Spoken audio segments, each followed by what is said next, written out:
Hello, everyone. It looks like we are live.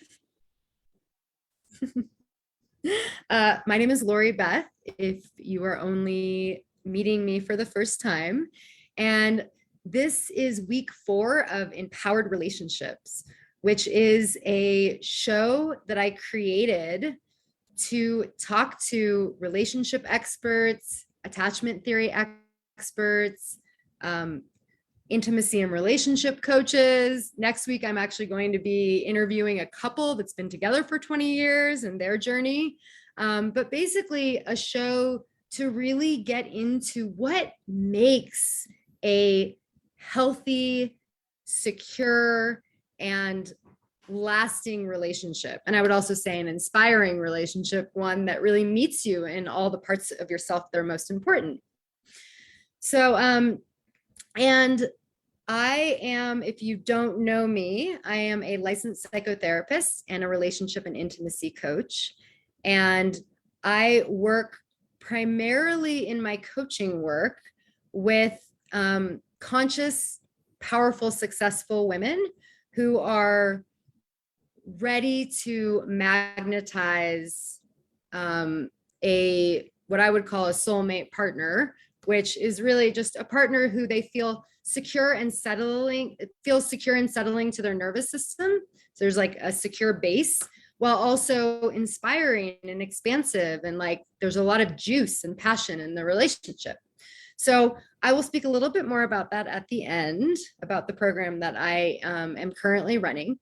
And I'm really excited to be here today with Sonya Brewer. Thank you so much for coming on the show. Sonya is I'm going to introduce her and then I'll introduce our topic.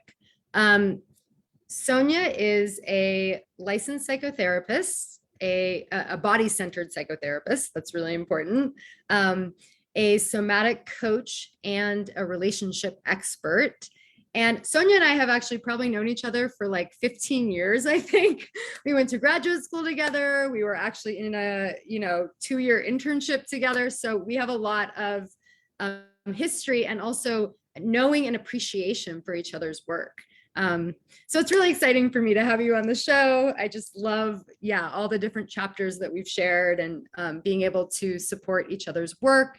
And I just feel so inspired by your work, Sonya, and all the different things that you've done. Like, as a psychotherapist, working with individuals and couples who I know are in like a range of situations. We could say like, polyamory, you work with queer and LGBT individuals and couples, all kinds of different relationship dynamics. And so I just will say at the beginning, a plug for working with Sonya, if that's you, because the level of truth and authenticity and realness that you're able to bring to that, and really, holding people in what is your vision and what is it that you want for your life.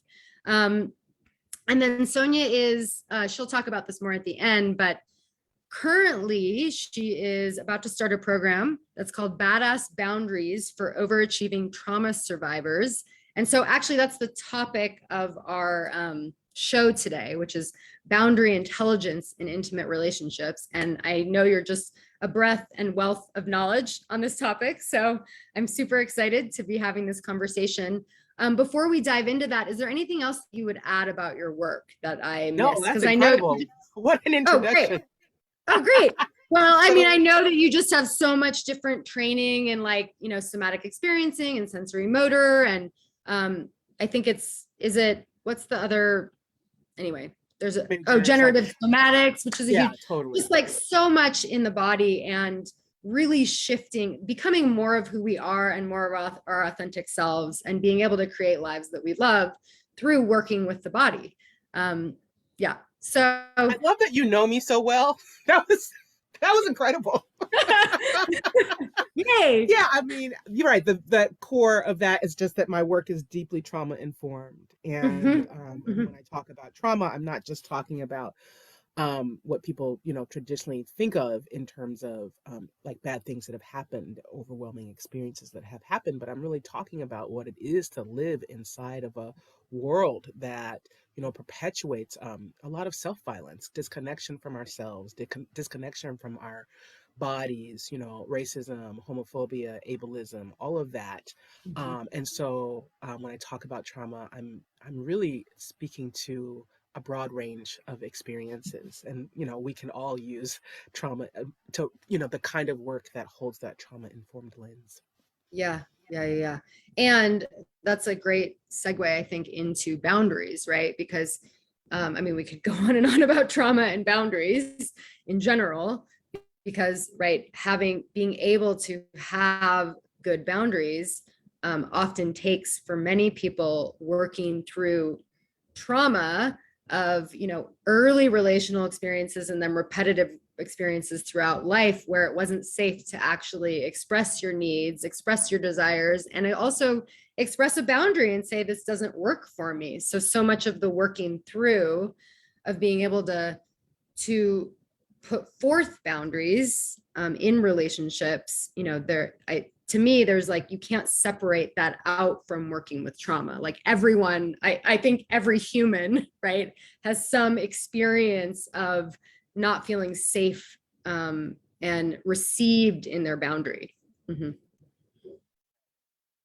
And true for all people, and also in particular women and gender expansive people, Mm-hmm. uh, you know get a lot of discouragement, right? A lot of very targeted discouragement around having boundaries, right? We're supposed to be nice. We're supposed to not take up too much space. We're not supposed to threaten people, all Mm-hmm. of that. And so I think it is a particular Mm-hmm. training to unlearn some of those habits, right? Sometimes I talk about the tyranny of niceness. I'm pretty sure I didn't come up with that phrase, but Yeah.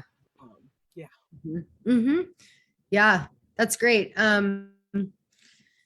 Yeah, there's so many things that we can dive into in this topic. And I think the trauma lens, and also, just like you just said, like working with people, working with different groups of people who have been more exposed to trauma, right? And more exposed to like racism and sexism and, more collective, I'm not using the right word, but like trauma that's not just like in the individual, that actually is happening in our culture.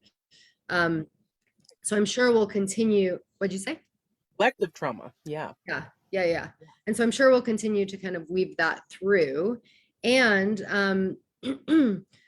so maybe we could start with the importance of boundaries for just the self and like sort of autonomy of self and kind of having your own coherence, like feeling in, or you could say like feeling in congruence with who you are and kind of what that gives you.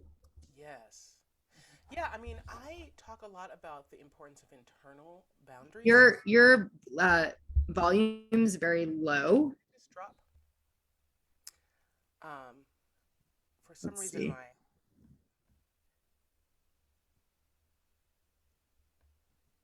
can you hear me now? Yeah. Okay. I talk a lot about internal boundaries and the importance of really having a sense of You're yourself. still really, really low. Still really low. Yeah. Just want to For make some sure that reason, my maybe if you hold it closer to you. yeah, the Zoom also keeps changing Yeah, it. that's great. That was really good. Okay. So I talk about internal boundaries and really that sense of being able to hold yourself as a self, right? So that when people are coming towards you with, whatever their stuff is, you have a sense of like what is yours and what is the other, you know. And that can be very difficult for sort of overachievers who may have been trained to really hold everybody as like their responsibility, everybody, everything. So there can be this real like over functioning around like what is yours, Mhm. Mhm. And over functioning around what is yours. So meaning that they take on like more of the responsibility, Mhm. or so how does Other that people's feelings, for other other? people's experiences, right? I mean, you talk a lot in your work about, really bringing your authentic self into dating, into relationships. And one of the things I see a lot with sort of overachieving trauma survivors is that there will be a lot of um, taking, so let's say there's a conflict, there can be a lot of focus on making sure that, you know, I'll just use myself as an example, like making sure that I'm being responsible for my part, which is great. But then it can become an over functioning. Like now I'm taking Uh-huh. responsibility Mhm. for all of the impact, or now I'm trying to contort myself to fit the other person's Yeah. needs, or the other person is having feedback and I actually can't tell where you know, um, what are the boundaries that I get to have, and what are the places where I actually get to say, I hear you, you're impacted in these ways, and that's not mine. Yeah. That's Yeah. yours to Yeah. Hmm. And there's a whole learning about that, I think. Yeah. Yeah. I feel like I've been through that learning and I'm more on the other side of it. So I understand that. And maybe you have too. Um, it makes me think too of, a lot of the women that I work with. One of the ways that I notice that play out is kind of being in relationships where, like, let's say they have some anxious attachment, or they have harder parts of self coming up inside, that they end up making that like, oh, I need to keep working harder and harder. That's also the overachieving, Right. rather than actually, like, and I talk a lot about this in my work, like there's a point at which it's like you can choose to be in a relationship that's, this is where that fine line, not the fine line, but the learning comes in that you're talking about, that's like, okay, I have some anxious attachment. So being with someone who just is continually dismissing my needs, not that that's really good for anyone, but, is particularly triggering.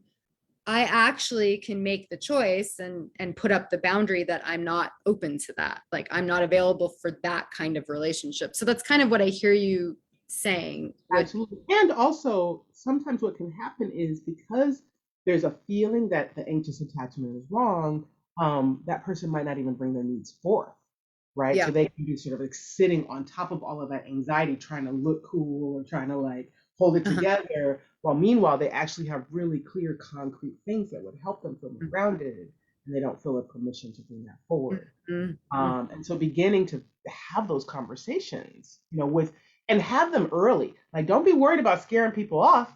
No, no, Yeah. we want to know if you bring your needs into the conversation, can the person respond? Can they meet you? And if they can't, let's find that out sooner rather than later. Mm-hmm. Mm-hmm. Yeah, you and I are both definitely on the same page about that. Be in reality from the beginning. Well, and also this really goes to an important point that, if you bring your needs and your boundaries, or even like you're saying, it's like, I don't know where the boundary is, but this is what's alive for me. And I'm not sure, you're starting the conversation. You get to see really quickly, like, okay, this person is meeting me in this, or this person's not. And you're also, in my opinion, creating the foundation for the relationship, like to be a relationship that can, meet your, like, not always meet your needs. I never think about it that way, but receive Like, you in your oh, needs. yeah, Well, right, right. You get to exist as a whole person with yeah. all of the, complexities and messiness and, all of who you are, including needs, whether your partner can meet them or Yeah. not, it can be a strategy for meeting your needs in a given moment or not. Being in relationships where you get to be your full self, like that is, Yeah. Mhm. my wish for all of us. Yeah. Yeah. Yeah. And so, I mean, like, we kind of got into the conversation of like also um, how developing these boundaries and being able to speak them and speak your needs, right, is, I mean, one, it is the foundation for like a safe, healthy, secure relationship. I mean, literally, I would say that you cannot have that if you're not able to have these conversations. And so that's, I'm guessing, what you're teaching in your course, how to Yes. start to have these conversations. Um, so that's in relationship. And I know a big part of my work and my program, and I know you also are working with this with the people that you work with, is also just the importance of like, if we're in touch with our own needs and boundaries, that is, we're being true to ourselves. And in my view, like feeling, it's not only feeling safe, because I think about it as like, I know for myself and for many of my clients, it's like being in touch with these things and feeling confident and able to express them to others allows for what I call a kind of congruence, or you could say resonance with self. And so there's less of, like, I find even that there's less of a need for someone else to meet those needs or to show up in the perfect ways, because I have me and I feel clear in my own being, right? That's right. And so, yeah. So, I mean, I think for me, like boundaries are like, yes, and we'll go into a little bit about how it can create even more, it creates safety. We've just talked about it can create like deeper connection and intimacy. But I think there's also this part that's really about like, when we have ourselves, when we are clear, right? Like even when you're saying, oh, I'm not exactly clear where the boundary is, but when we can talk about that, even like first, even with, maybe it's not even with the partner or someone, it's with someone else, you kind of process that and you're like, oh, this is where I stand. This is what feels good for me. Or like, this is what's coming up for me. There's just I think that there's such a sense of freedom and way more peace within our beings and way more self-acceptance. And there's just a sense of like, I get to be me in the world, which, I think is just a foundation for everything. Yeah. And also, right, when there's that permission, you can start to relax, right? Like you can start to let down some of the hypervigilance that you're living with, right? Trying to be on, trying to be good, trying to be enough all the time. And, the kind of intensity of walking with that energy, we start to say, like, it's actually okay to have our limits. There's just like a settling into ourselves that becomes possible. Yeah. Yeah. So I feel I'm teaching a lot about that distinction, the internal boundaries versus the external boundaries, meaning what we say to others or what we put in the world or how we move in the world. And I'm also wanting to make sure that people understand that those boundaries are in safe relationships, those boundaries are connected, right? Often people think about boundaries as a way to push people away, and they can be that, right? Sometimes we need boundaries as self-defense. But in our everyday relationships, boundaries can be the place where we come together in deeper, more connected ways. So for example, earlier in the pandemic, I was hanging out with a friend outside. We were masked, and then we agreed that we could have some distance between ourselves and we could take off our masks. But then my friend kept inching towards me. She just, wanted to be close. And, I finally said something to her about it. And, she was like, oh, of course. And, she realized that it was sort of weird to be standing so far away and, that she just kind of couldn't hold the space. And then we could think together about how to hold that, so that we could have a connected present time. I could be more present because she wasn't in my space. She could be more present because he wasn't trying to manage, and then we could have a deeper, more connected moment, right? I just think that's the gift of being able to have those kinds of conversations. Well, and like, so there's the gift of what like got to flower from that in the conversation, but also even that moment, it sounds like there was a tenderness in you kind of leaning in and saying, oh, actually, you're feeling too close. And then for her to be like, oh, this is what's going on inside of me. So actually, like, not only did it then create, create the space for the rest of the time to be really connected, I would say like, that's a good example of like in the moment, there's actually more tenderness, there's more care, there's like more feeling that gets to come into the bond, which I would say like creates more intimacy. Right, sweetness, vulnerability. Yeah, yeah. And I love what you're saying. I mean, I love the distinction between internal boundaries and external boundaries, because I think that's just so helpful. And right, like again, going back to like, okay, I have this internal boundary. This really is not about, this is how I think we both think of needs and boundaries this way. It's not really about the other person. Right.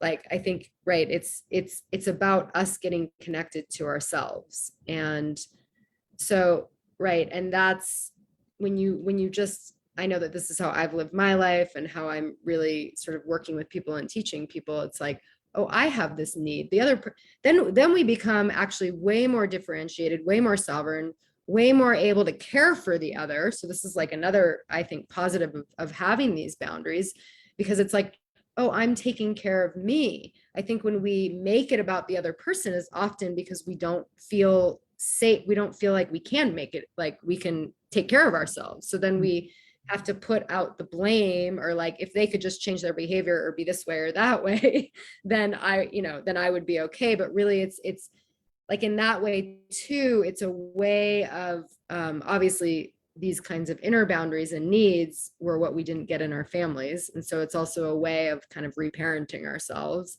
being like, oh, I deserve to have this. This is what's true for me. But also it really allows for a way more, I believe that we need boundaries, and we need to be separate in order to have deep intimacy. You can't really be, you're not really connected when you're connecting from a place of like enmeshment or merging. So it's another, I think, place where it's like, okay. Well, I want you to say that again. I want you to talk about it, because that is, a lot of people really confuse enmeshment with intimacy. Yeah. So Yeah. I love that you just said that. Can you say more? I'm like, well, I said a lot of different things. I think that,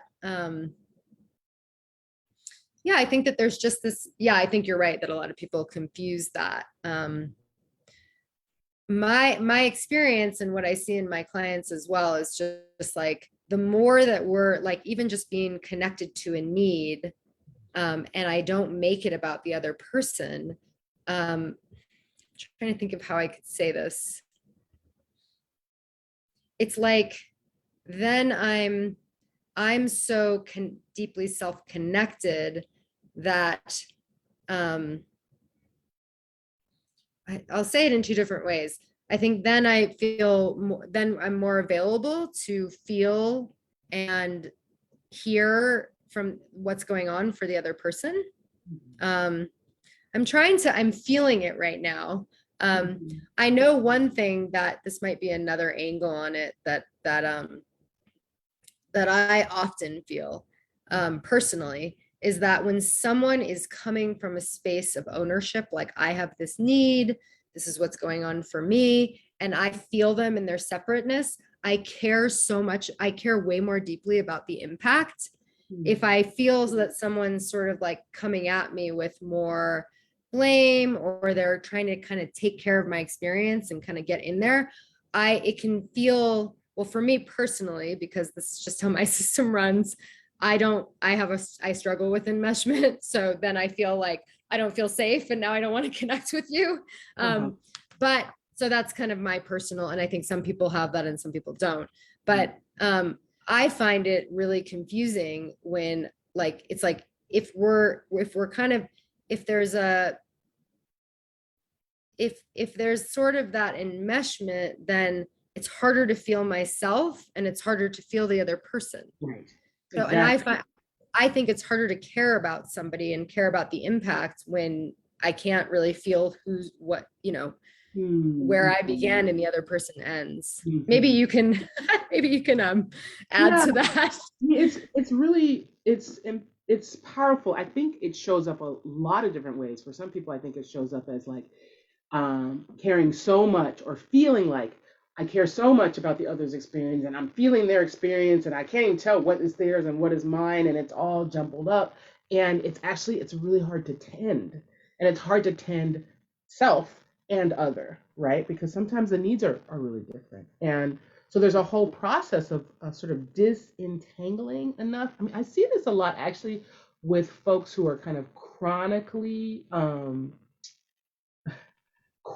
not expressing their needs, and unable to sort of even own needs as like Mhm. as theirs, right? Where there's like, no, it's like I don't have needs, and so their only way to take care of their needs is to do it through the other, right? Like, I don't have needs. I'm just doing this thing for you that you didn't ask for because I'm Yeah. projecting my needs onto you, Mhm. and now I'm affronted that you're sort of pushing back, or what do you mean? Like, it gets really messy.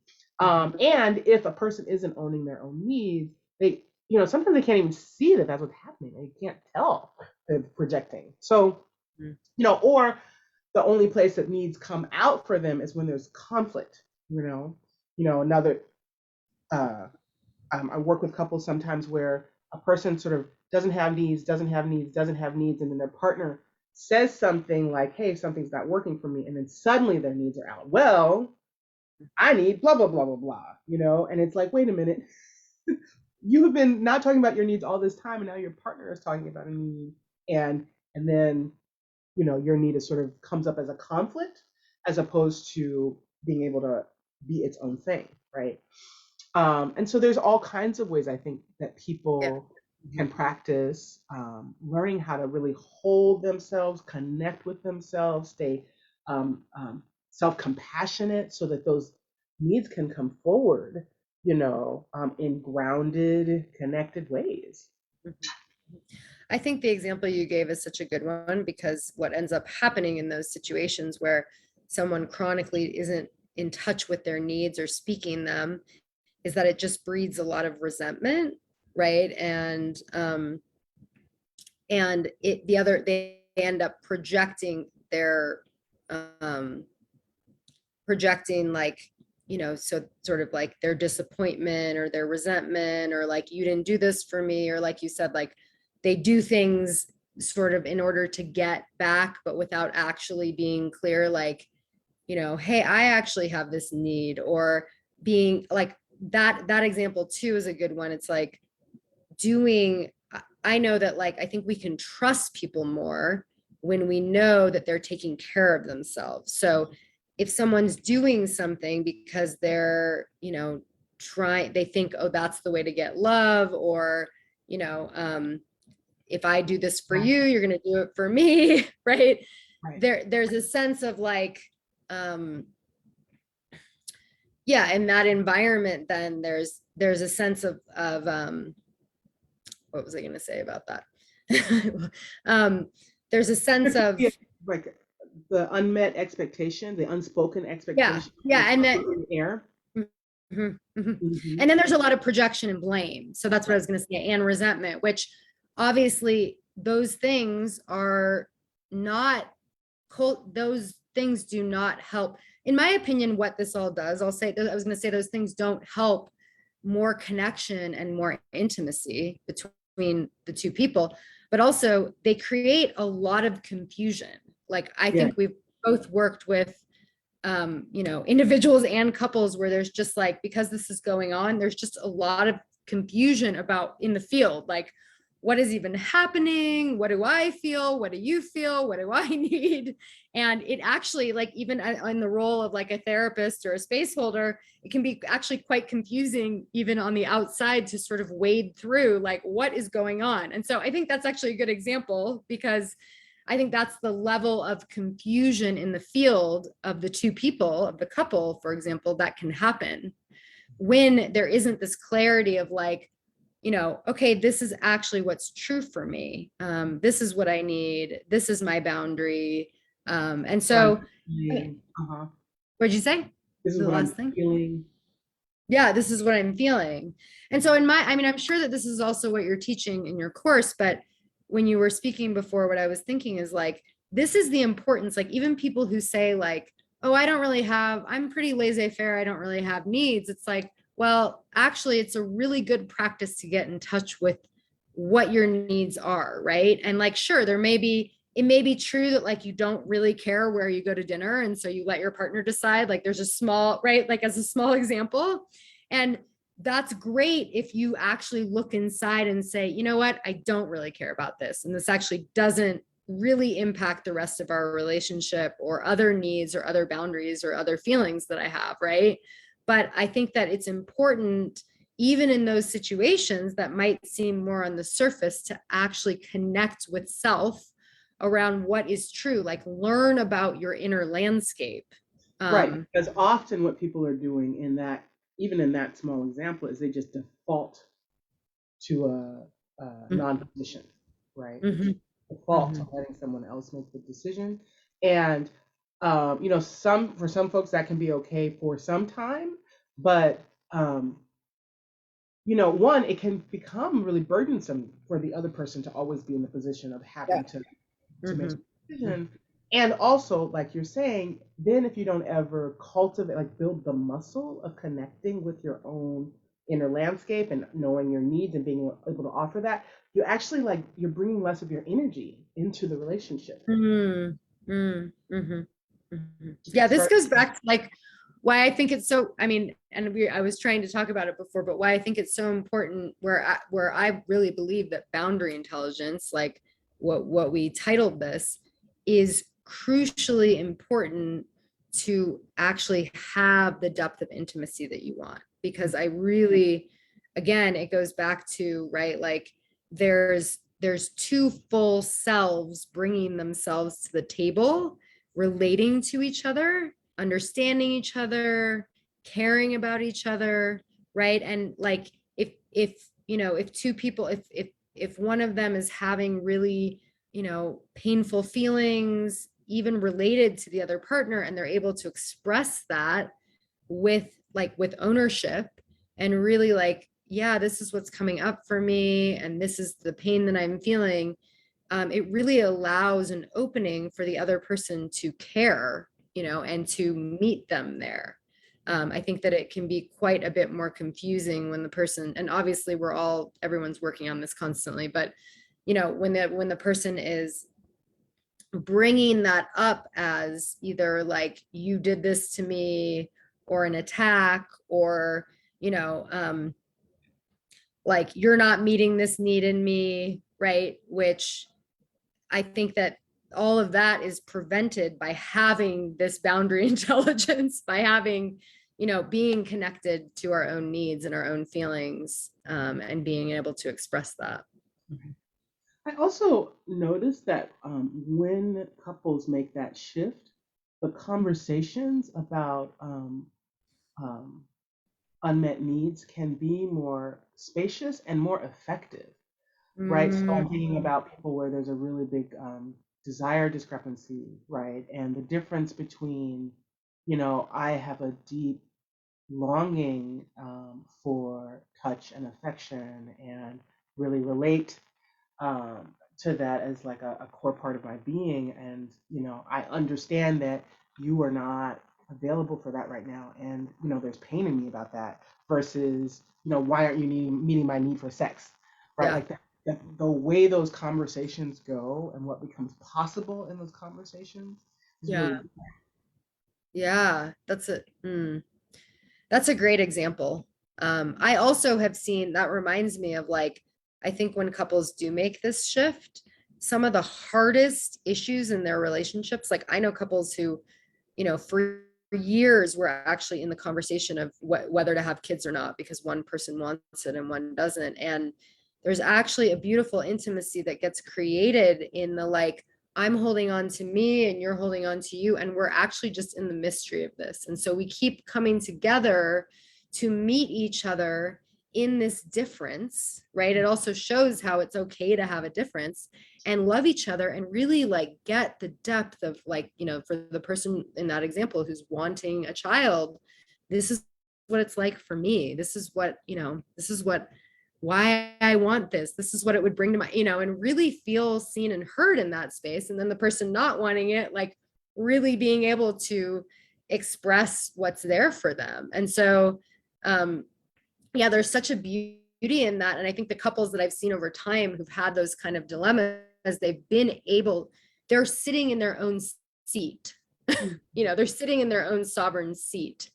And so it just, in my opinion, that's the intimacy that it allows. It actually allows a certain flowering of some of the deep, I mean, I think as humans, we just so deeply want to be seen and known and met, you know, in exactly where we are and what we're experiencing and all the different feelings. And so it just, I think this boundary intelligence, this connection to needs and feelings, like when you can really sit in that seat, that allows for that deepest, I think, human need to be met.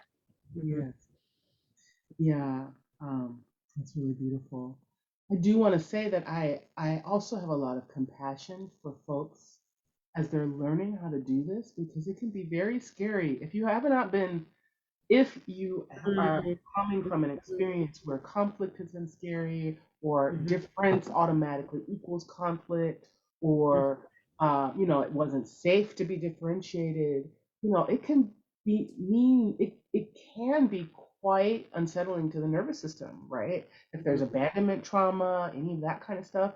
And so, I do really um, encourage people to be gentle with themselves as they're Mhm. navigating these conversations and learning how to tolerate, the discomfort of, right, we are different, we have different needs, we have, in this moment, those needs are not aligned.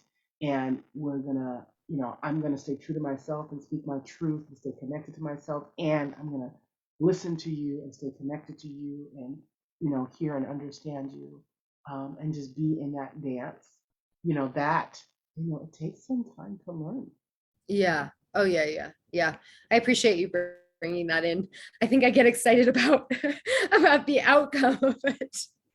But yes, I mean, this is what this is what one of your gifts is too, is teaching. I mean, I also teach this and teaching this, and right, like actually, I mean,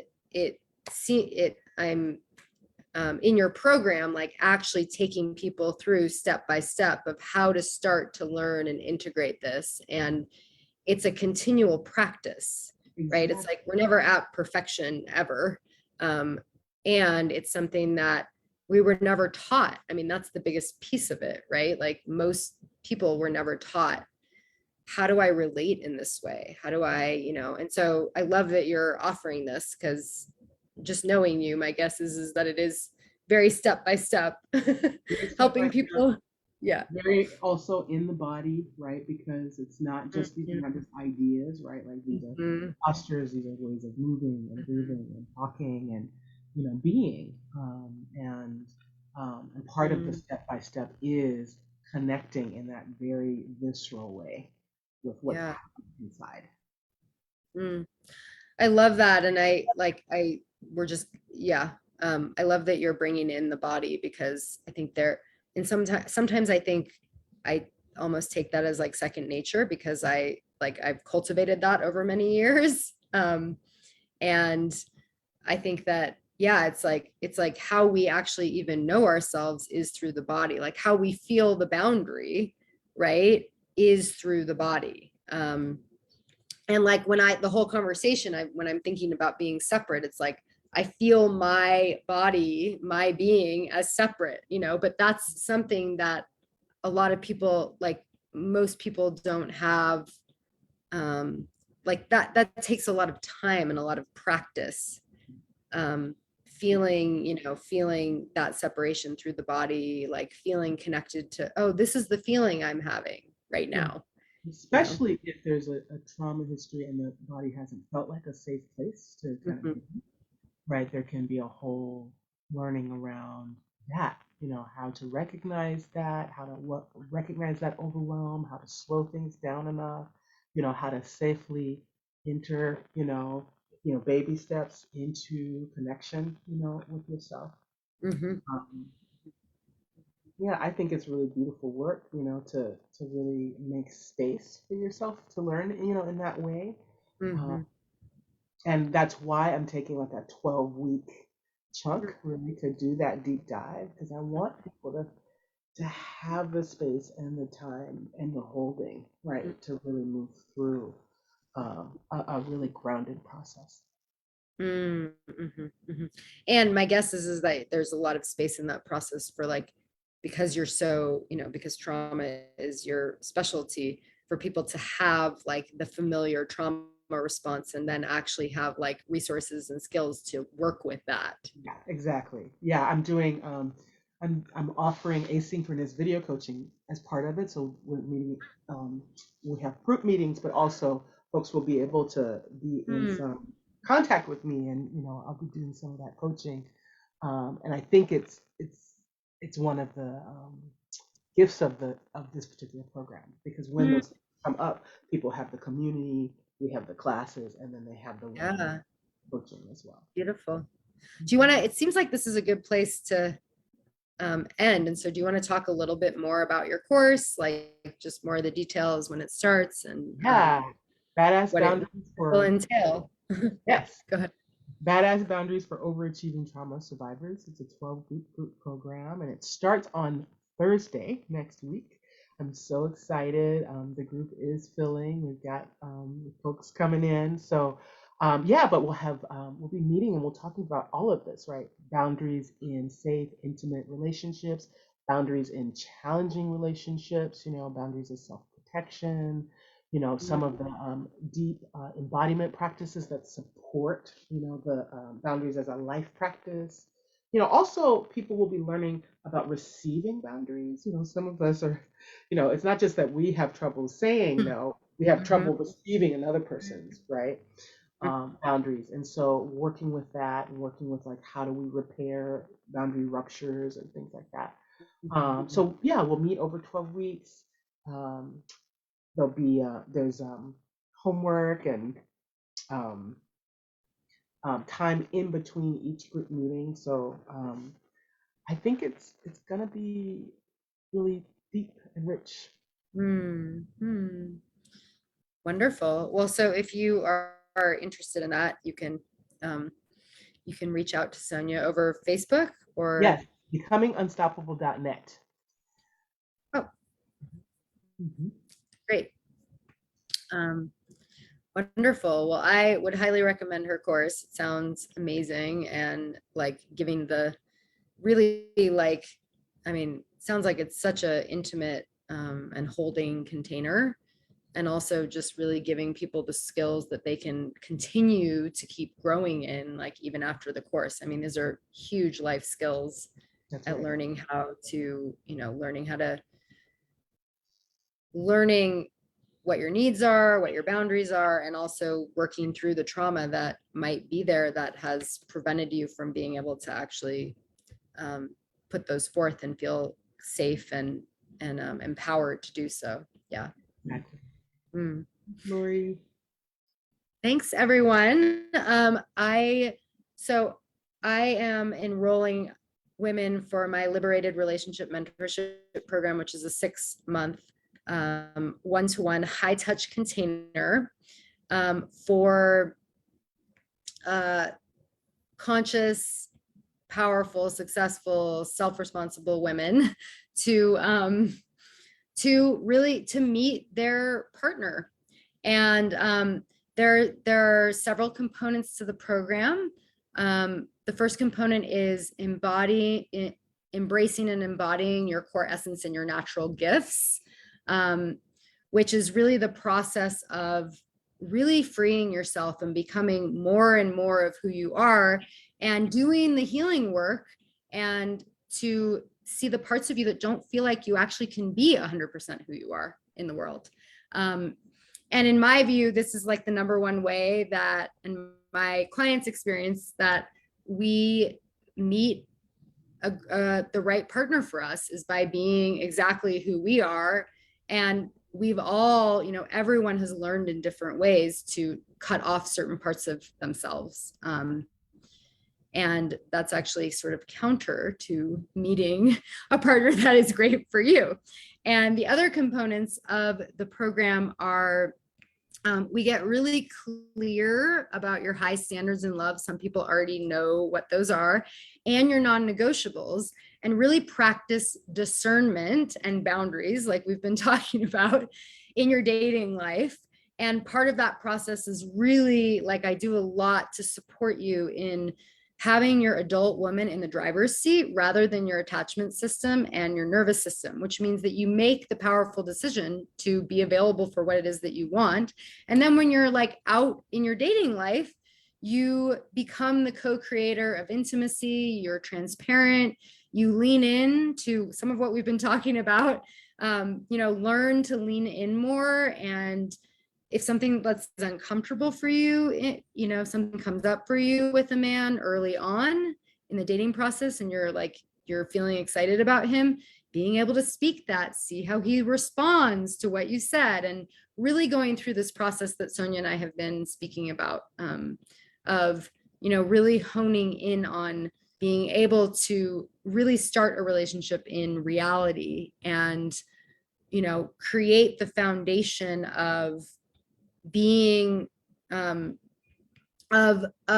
being true to yourself and speaking from an owned way or self-responsible way what's there for you, and then seeing, is this person responsive? And so so this program, like I said, it's a really high touch program, and you have a lot of access to me. And it really is kind of, in my view, the bedrock. These are like the keys to meeting the right partner for you. And so if you're interested in that program, please reach out to me. And I will see you next week on the show. Thank you again, Sonya. Yay, thanks, Lori.